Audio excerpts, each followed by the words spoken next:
За би одоо бас 5 жилийн өмнө 2013 онд Чүтэсийн Гитэмсийн Шорон зүүн багаас багаараа оролцсон. За энэ тэмцээнд оролцоод бид нар багаараа төрүүлээд олон улсын тэмцээнд оролцох хэрэгтэй болсон. За тэгээд тэр тэмцээндээ бид нар амжилттай оролцоод маш их тийм туршлага хөрөнгөлүүлээд буцаж ирсэн. Их сургуульд нэг ангид ийсэн орцгоож робот зохион бүтээх нэг зорилгын төлөө нэгдэж 2013 оны үндэсний роботын тэмцээнд сургуулаа төлөөлөн амжилттай оролцож дэд аваргаар шалгарцгааж байсан. Хичээлийн хажуугаар рокон тэмцээнд оролцох нь оюутнуудаас хичээл зүтгэл, туршилт, судалгаан дээр суух маш их цаг шаарддаг. Тиймдээч бид энэ тэмцээнд оролцсноор цагийн менежментийг төлөвлөх, багаар ажиллах чадвар, ачаалал дах чадвар болон инженер техник сэтгэлийг хөгжүүлэх зэрэг маш олон давуу талуудыг олж авсан гэж үздэг.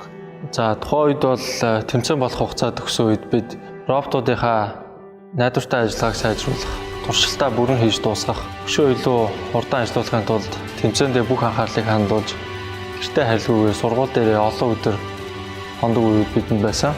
Роботуудад технологийн шинэлэг байдал, шийдэл, програм гэдгээр чухал байдаг ч түүнээс гадна уйггүй туршилт, олон удаагийн зөвшөөрлөлт, мөн найдвартай ажиллагаа нь хамгийн чухал байдаг.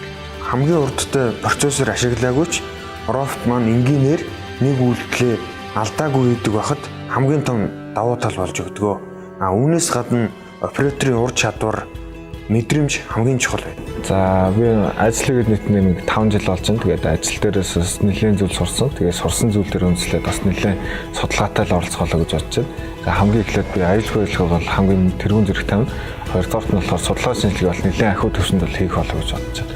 За гуравдугаарт нь болохоор ажлын стандартыг бол бас нэлээд тогтоож өгөөд ингээд баг буурс багийн гишүүдтэй те ажлыг яаж хийх үү гэсэн тийм системтэй явах болов гэж тийм.